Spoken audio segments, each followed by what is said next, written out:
నమస్తే, welcome to Jyotiba TV news. ముందుగా headlines.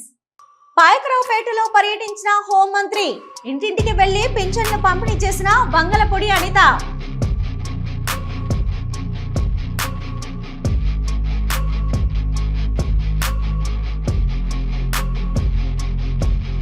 అమెరికాకి 11 ఏళ్లు పట్టింది. మోదీ 15 రోజుల్లో ఉగ్రవాదులను తుదముట్టించారు. కేంద్ర సహాయ మంత్రి బండి సంజయ్.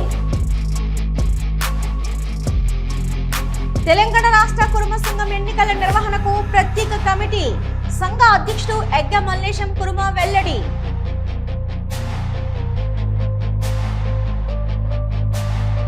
గిరిజన సంక్షేమ ఆదర్శ క్రీడల పాఠశాలలో తెలంగాణ కాంగ్రెస్ బునియాది ఆదివాసీ కార్యకర్తల సమ్మేళనం. పాల్గొన్న మంత్రి పొంగిలేటి. జూన్ 4వ తారీఖున జరగబోయే వెన్నుపోటు దినోత్సవం పోస్టర్ లాంచింగ్ కార్యక్రమం. పాల్గొన్న మాజీ పార్లమెంటు సభ్యులు మార్గాని భరత్రామ్, మాజీ ఎమ్మెల్యే తలారి వెంకట్రావు. ముఖ్యమంత్రి రేవంత్ రెడ్డిని కలిసిన హీరో నాగార్జున. కుమారుడు అఖిల్ వివాహానికి రావాల్సిందిగా ఆహ్వానం.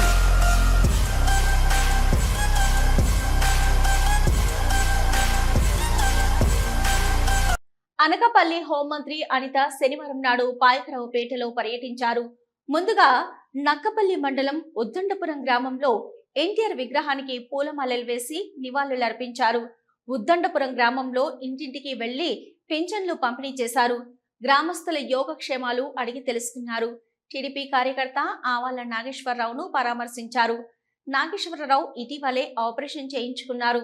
ఉద్దండపురంలో ఆవాల గోవింద్ ఇంటి వద్ద స్వయంగా టీ కాచారు.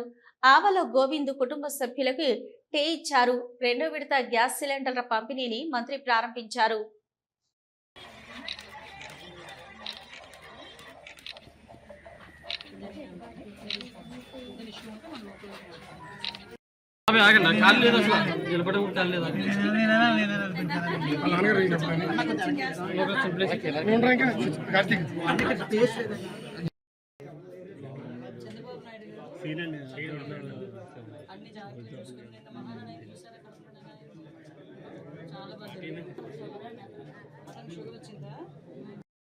ఏం చేశాను అన్న?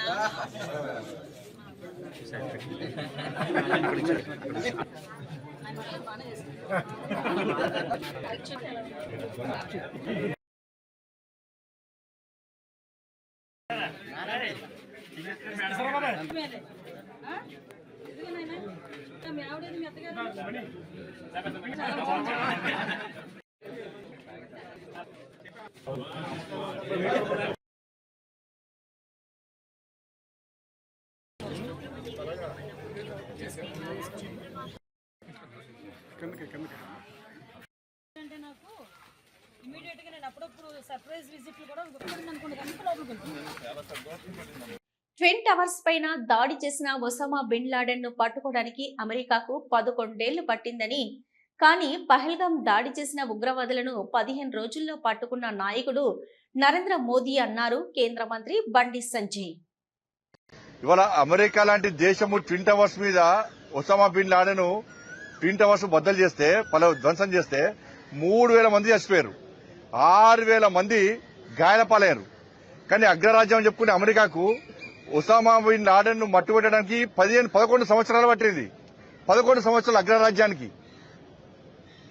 కానీ పహల్గాం సంఘటన జరిగిన 15 రోజుల పాట 9 ఉగ్రవాద శిబిరాలను ధ్వంసం చేసినటువంటి సైన్యం భారత సైన్యం, అటువంటి ప్రభుత్వం నరేంద్ర మోడీ ప్రభుత్వం.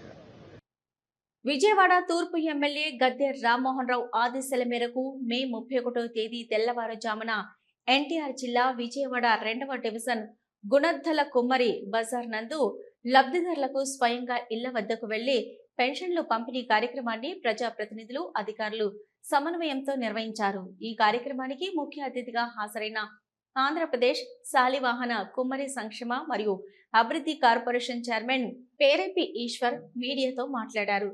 ప్రజల వద్దకే ఎన్టీఆర్ భరోసా పెన్షన్లు పంపిణీ చేయడం శుభ పరిణామమని అన్నారు. ఎన్నికల ముందు ఇచ్చిన హామీలలో భాగంగా పెన్షన్ల పెంపుదల చేసిన ఘనత కూటమి ప్రభుత్వానికే దక్కిందన్నారు. వృద్ధులకు, దివ్యాంగులకు, ఒంటరి మహిళలకు, వితంతువులకు ఎన్టీఆర్ భరోసా పెన్షన్లు ఒక ఆర్థిక భరోసాగా ఉంటుందన్నారు.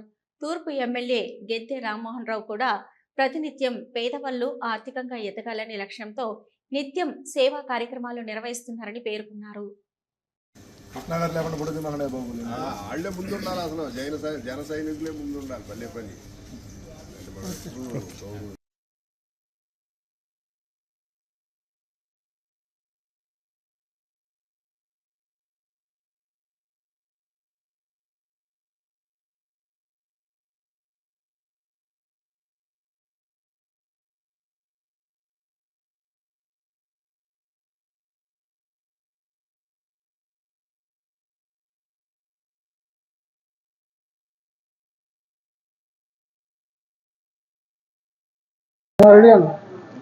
అందరికీ నమస్కారం.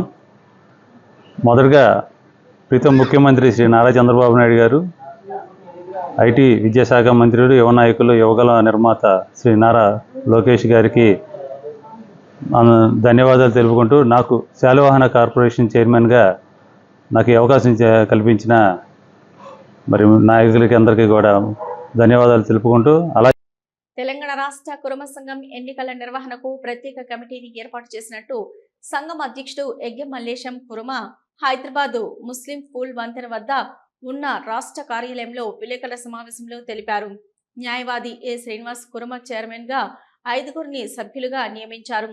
గ్రామం నుంచి రాష్ట్ర స్థాయి వరకు పారదర్శక ఎన్నికలు నిర్వహించి 952 ఓటర్ల ద్వారా రాష్ట్ర నూతన కార్యవర్గాన్ని ఎన్నుకోనున్నట్లు చెప్పారు.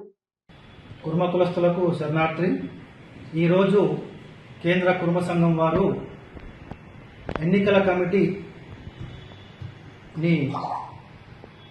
అపాయింట్ చేసి మాకు ఎన్నికల కమిటీ వారికి ప్రొసీడింగ్స్ ఇవ్వడం జరిగింది. దాంట్లో భాగంగా నేను ఆలెనూరు శ్రీనివాస్ అడ్వకేట్ చైర్మన్గా నన్ను అపాయింట్ చేశారు. తర్వాత సదానందం గారు ఆయన కూడా అడ్వకేటు, ఆయన మెంబర్గా. తర్వాత గొరిగే కృష్ణ ఆయన కూడా మెంబర్గా. వీళ్ళకు అనుభవం ఉంది చాలా. గత 15 సంవత్సరాల నుంచి వాళ్ళు ఎన్నికల నిర్వహణలో వాళ్ళకు అపారమైన అనుభవం ఉంది. ఓ మహిళ చేతివాటం ప్రదర్శించింది. షాప్ యజమానిని ఏమర్చి మహిళ చోరీకి పాల్పడిన వైనం వెలుగులోకి వచ్చింది. ఆలస్యంగా గుర్తించారు షాప్ యజమాని. తల్రుపాడు మండలం బుడ్డపల్లెకు చెందిన వారిగా గుర్తించారు. మార్కాపురం పట్టణంలోని ఓ ప్రముఖ షాపులో గురువారం జరిగింది ఘటన. ప్రతి ఏటా మే నెలలో ప్రకృతి ప్రియులను అలరించే మే పుష్పం సూర్యాపేట జిల్లా చింతలపాలెం మండల కేంద్రంలో వికసించింది. ఏడాదిలో ఒక్కసారి వికసించే ఈ పుష్పం ప్రకృతి ప్రియులను ఆకట్టుకుంటుంది. మే నెల రాగానే ఈ పుష్పం కోసం అనేక మంది ప్రకృతిని ఆస్వాదించేవారు ఆసక్తిగా ఎదురు చూస్తారు. చింతలపాలెం మండల కేంద్రంలోని షేక్ అబ్బాస్ నివాసంలోని పెరట్లో ఈ పుష్పం తాజాగా పూసింది. ప్రతి సంవత్సరం మే 15 తారీఖున పూసే పువ్వు ఈ సంవత్సరం మే 31న పూసిందని అన్నారు. సంవత్సరానికి ఒకసారి మాత్రమే పూచే ఈ మే పుష్పాలను గత 26 సంవత్సరాలుగా పెంచుతున్నట్లు ఆయన తెలిపారు. భద్రాద్రి కొత్తగూడెం పాల్వంచ మండలం కిన్నెరసానిలోని గిరిజన సంక్షేమ ఆదర్శ క్రీడల పాఠశాలలో 3 రోజుల పాటు జరిగిన తెలంగాణ కాంగ్రెస్ బునియాది ఆదివాసీ కార్యకర్తల సమ్మేళనం ముగింపు కార్యక్రమానికి రాష్ట్ర రెవెన్యూ, గృహ నిర్మాణ, సమాచార శాఖ మంత్రి పొంగులేటి శ్రీనివాసరెడ్డితో పాటు పలువురు ముఖ్య నాయకులు హాజరయ్యారు. రాష్ట్రంలోని మారుమూల గిరిజన ప్రాంతాల్లో శ్రమదానం చేయాలనే సంకల్పంలో భాగంగా కిన్నెరసాని గిరిజన గురుకుల పాఠశాలలో ఈ కార్యక్రమం నిర్వహించారు. ఈ సందర్భంగా మంత్రి పొంగులేటి శ్రీనివాసరెడ్డి ఇతర ప్రముఖులు పాఠశాల పరిసరాలను శుభ్రం చేసి శ్రమదానంలో చురుగ్గా పాల్గొన్నారు.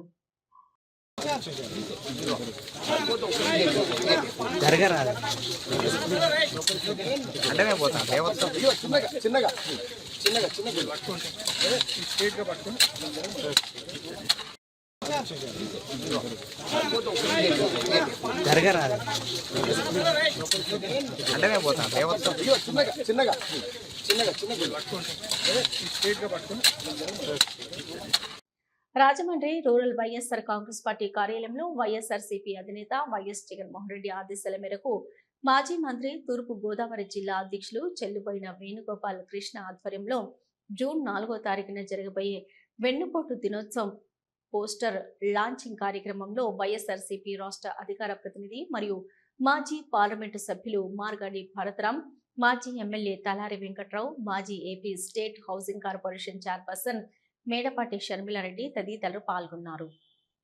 తన కుమారుడు అఖిల్ వివాహానికి రావాల్సిందిగా సీఎం రేవంత్ రెడ్డిని సినీ నటుడు అక్కినేని నాగార్జున ఆహ్వానించారు.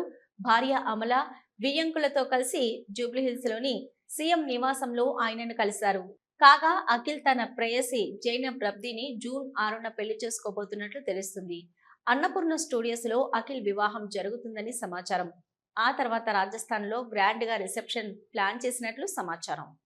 నెల్లూరు జిల్లా కేంద్ర కారాగారంలో ఉన్న మాజీ మంత్రి కాకాని గోవర్ధన్ రెడ్డిని ములాఖాతులో వైసీపీ నేత సజ్జల రామకృష్ణారెడ్డి కలిశారు. ఈ సందర్భంగా సజ్జల రామకృష్ణారెడ్డి మీడియాతో మాట్లాడుతూ సంచలన వ్యాఖ్యలు చేశారు. రాష్ట్రంలో ఏడాది క్రితం అధికారంలోకి రాకముందు బరితెగించి రెడ్ బుక్ లో రాస్తున్నామంటే ఏదో అనుకున్నాం, కానీ ఇలా రాజ్యాంగ విరుద్ధంగా రాష్ట్రంలో రెడ్ బుక్ పాలన సాగిస్తారని ఊహించలేదు. కనీసం పొగ ఉంటే నిప్పుంది అనుకోవచ్చు, కానీ అసలు సంబంధం లేని విషయంలో అక్రమ కేసులు పెడుతున్నారని అన్నారు. ఎప్పుడో 10 ఏళ్ల క్రితం 5 ఏళ్ల క్రితం ఏదో జరిగిందని ఇప్పుడు కేసులు పెడుతున్నారు.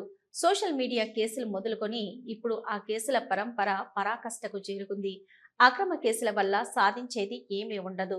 మా వైసీపీ నేతలను జైలుకు పంపితే భయపడతారని అనుకుంటున్నారు, కానీ జైలుకు వెళ్తే మరింత గట్టిగా తిరిగి వస్తారు. పోలీసులు గాడి తప్పితే ఎలా ఉంటుంది అనేది గతంలో బీహార్ తదితర రాష్ట్రాల్లో చూసాం, ఇప్పుడు ఆంధ్రలో చూస్తున్నాం. చంద్రబాబు విత్తన ఫలాల భవిష్యత్తులో చాలా ఘోరంగా ఉంటాయి. లారీలు పట్టుకొని బూట్కాలు పెట్టి కొట్టడం, బట్టలు లేకుండా డాన్సులు చేయడం లాంటి ఘోరమైన విషయాలు జరుగుతున్నాయి. సిస్టమ్ ఫెయిల్ అయింది. ఒకసారి సిస్టమ్ ఫెయిల్ అయితే ఎలా ఉంటుందో చంద్రబాబు ఊహించుకోలేరు. ప్రశ్నించే గొంతులు నొక్కితే వైసీపీ నేతలు ఆగిపోరు. జగన్మోహన్ రెడ్డి చాలా గట్టి నేత. ఎన్ని అడ్డంకులు ఎదురైనా దృఢంగా ముందుకు వస్తారు. మా ప్రభుత్వం వస్తే అన్ని తిరిగి చెల్లిస్తామని అన్నారు.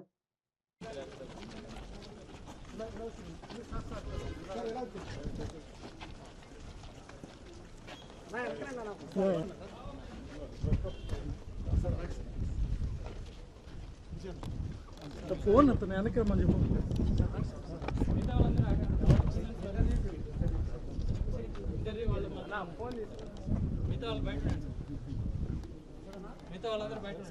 వచ్చేసేయండి సార్. మిగతా వాళ్ళు వచ్చేసేయండి. రాష్ట్రంలో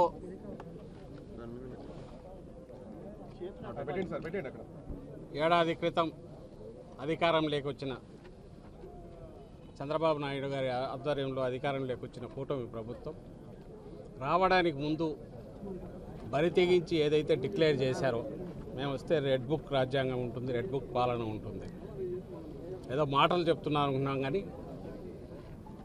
దాని పర్యవసానాలు వచ్చినప్పటి నుంచి వాళ్ళు మొత్తం అన్ని వ్యవస్థలను భ్రష్టు పట్టించి, ముఖ్యంగా పోలీసు వ్యవస్థను, రెడ్ బుక్ రాజ్యాంగం అంటే ఎట్లుంటుంది, ఒక ప్రజాస్వామ్య దేశంలో ఒక రాష్ట్రంలో ఎట్లా ఇంప్లిమెంట్ చేయగలరు అనేది వరుసపెట్టి తప్పుడు కేసులు పెట్టడం ద్వారా ఆచరణలో చూపిస్తూ వచ్చారు. తిరుమల శ్రీవారి దర్శనార్థం తిరుమలకు విచ్చేసిన భక్తుల కోసం టీటీడీ సిబ్బంది అహర్నిశలు కృషి చేస్తున్నా భక్తుల మనోభావాలు దెబ్బతినేలా మాట్లాడడం సరికాదని టీటీడీ అదనపు ఈవో సిహెచ్ వెంకయ్య చౌదరి అన్నారు. వేసవి సెలవుల కారణంగా తిరుమలలో అధిక రద్దీ నెలకొనడంతో శిలాతోరణం దగ్గర మొదలవుతున్న దర్శన క్యూ లైన్లను ఆయన శనివారం పరిశీలించారు. భక్తులకు పంపిణీ చేస్తున్న అన్న పానీయాల గురించి వారితో మాట్లాడి అభిప్రాయాలు తెలుసుకున్నారు. భక్తులందరూ టీటీడీ అందిస్తున్న సౌకర్యాలపై అదనపు ఈవో వద్ద సంతృప్తి వ్యక్తం చేశారు.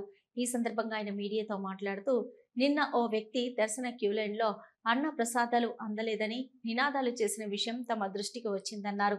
ఆయనను వెంటనే సంప్రదించి ఆరా తీయగా తనకు ఆరోగ్యం సరిగ్గా లేకపోవడంతో, రద్దీ గురించి అవగాహన లేకపోవడంతో, ఇక దర్శన సమయం ఆలస్యమవుతున్నదని తాను అసహనంతో నినాదాలు చేసినట్లు ఒప్పుకున్నారు. అయితే క్యూ లైన్ లో అన్న ప్రసాదాలు, పాలు అందిస్తున్నది గమనించి తన తప్పును గ్రహించి మానసిక క్షోభకు గురై పశ్చాత్తాపంతో తన ప్రవర్తనను క్షమించమని కోరినట్లు కూడా ఆ భక్తుడు తెలియజేశాడని చెప్పారు.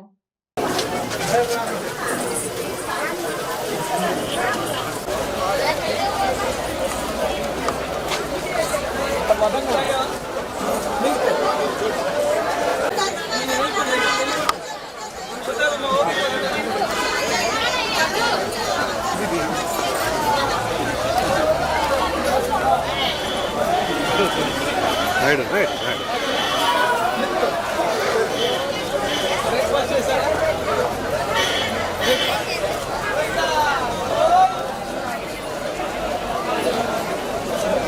లాస్ట్ 16వ తారీఖు నుంచి తిరుమలలో భక్తులు పోటెత్తారు.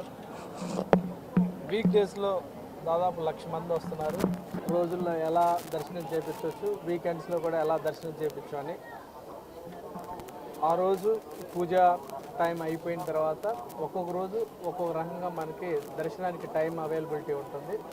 దాన్ని బట్టి ఆన్లైన్ బాను, శ్రీవాణి బాను, లేకపోతే డోనర్స్ బాను కొంత టైం ఆ మిగిలిని మనం సర్వదర్శనానికి మాత్రము కేటాయించడం జరుగుతుంది. అయితే మ్యాక్సిమం మనం ఈ దర్శనంలో టైం సేవ్ చేసి సర్వదర్శనానికి ఎక్కువ టైంని కేటాయించడం జరుగుతుంది. దానివల్ల ఒక రోజు సర్వదర్శనంలో 37,000 నుంచి 40,000 మంది టికెట్ లేని వాళ్ళకే దర్శనం చేపిస్తుంది. దాదాపు మోర్ దెన్ 60%, 70% టికెట్ లేని వాళ్ళకి మాత్రమే ఎక్కువ స్లాట్ లేని వాళ్ళకే దర్శనం చేయించడం జరుగుతుంది. అయితే కొంతమంది భక్తులు సర్వదర్శనంలో ఎంత టైం అవుతుందో తెలియకుండా వచ్చి వెయిట్ చేసి అంతకుముందు ఎప్పుడు కూడా సర్వదర్శనంలో రాలేదు, అందుకని ఇప్పుడు గొడవ చేస్తే ఒకవేళ ఫాస్ట్గా దర్శనం చేపిస్తామని అనే పద్ధతిలో చెప్తున్నాడు అతను కూడా. నిన్న రాత్రి మాట్లాడిన ఒక వ్యక్తి కూడా అట్లా గొడవ కాదు, దానికి ఒక పద్ధతి, సీక్వెన్స్, దాని ప్రకారమే ఉంటుంది. టెంపుల్ షెడ్యూల్ మొత్తం కూడా డిజైన్ అయి ఉంటుంది, కేటగిరీస్ వైజ్ ఎవరికి ఎప్పుడు దర్శనం చేయించాలి అని. అయితే దీంట్లో ఎఫిషియెంట్ సిస్టమ్ ద్వారా దాదాపు 2 hours మనం అడిషనల్గా సేవ్ చేసుకొని అది కూడా సర్వదర్శనానికి కేటాయిస్తాం జరుగుతుంది. వేములవాడ రాజరాజేశ్వర స్వామి ఆలయ గోశాలలో కోడెల మృత్యు ఘోష ఆగడం లేదు. తాజాగా శుక్రవారం రాత్రి వరకు మరో 5 కోడెలు మృతి చెందాయి. 10ల సంఖ్యలో కోడెలు మృత్యువాత పడుతున్న దేవాదాయ శాఖ అధికారులు సరిగా స్పందించడం లేదు. కలెక్టర్ ఆదేశాలతో పశు వైద్యాధికారులు పరిశీలన చేశారు.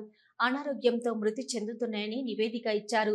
కోడెల మొక్కు ఆదాయంపై ఉన్న శ్రద్ధ కోడెల ఆలన పాలనపై ఆలయ అధికారులకు లేదని స్థానికులు ఆరోపిస్తున్నారు. 24 గంటల వ్యవధిలో 13 కోడెల మృతిపై సర్వత్రా ఆందోళన నెలకొంది. గోశాలలో కోడెల సంరక్షణకు తక్షణ చర్యలు చేపట్టాలని హిందూ సంఘాలు డిమాండ్ చేశాయి. ఆలయ ఈవో వినోద్ రెడ్డి సెలవుపై వెళ్లారు.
రాజన్న కోడెల విషయంలో దేవాదాయ శాఖ చేసే తీరు చూసినట్టయితే కేవలం హుండీల ఆదాయమే.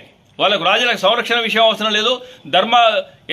ధర్మదర్శనం కొంచెం యాత్రికుల సదుపాయాలకు కూడా నిరీక్షణ చేస్తూ ఉన్నది. దాదాపు 200 కోడలు ఈ 2 నెలల 4 నెలలు చనిపోతే కూడా దానికి స్పందన లేదు. మరి ఈ రకం కొనసాగితే భక్తుల మనోభావాలు దెబ్బతిన ఒకసారి ఆలోచన చేయాలి.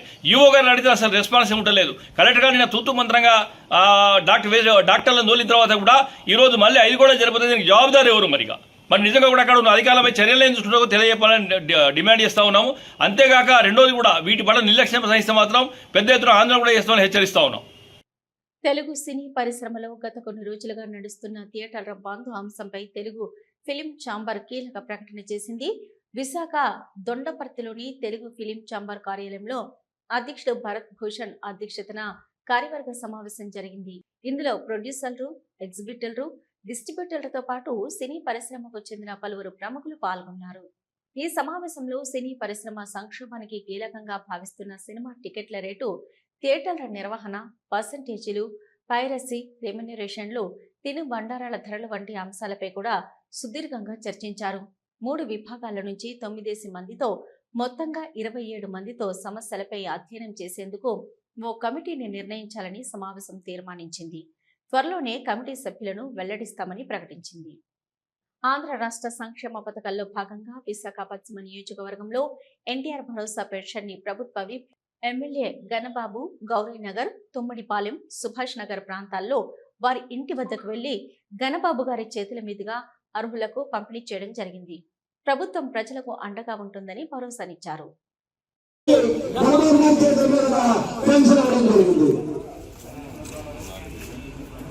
మన ప్రభుత్వ నాయకులు మన ఎమ్మెల్యే గణబాబు గారు మన గౌరీనగర్ ప్రాంతాలకు వచ్చేశారు.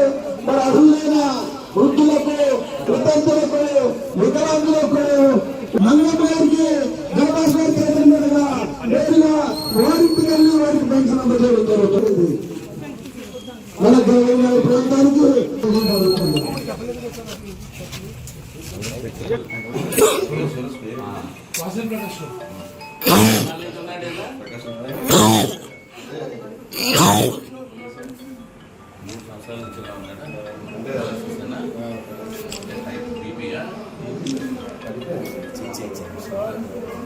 మెడికల్ మందులే వాడుతున్నాడా? మందులు ఇచ్చారా? పడుకోలే భోజనం తింటాడా?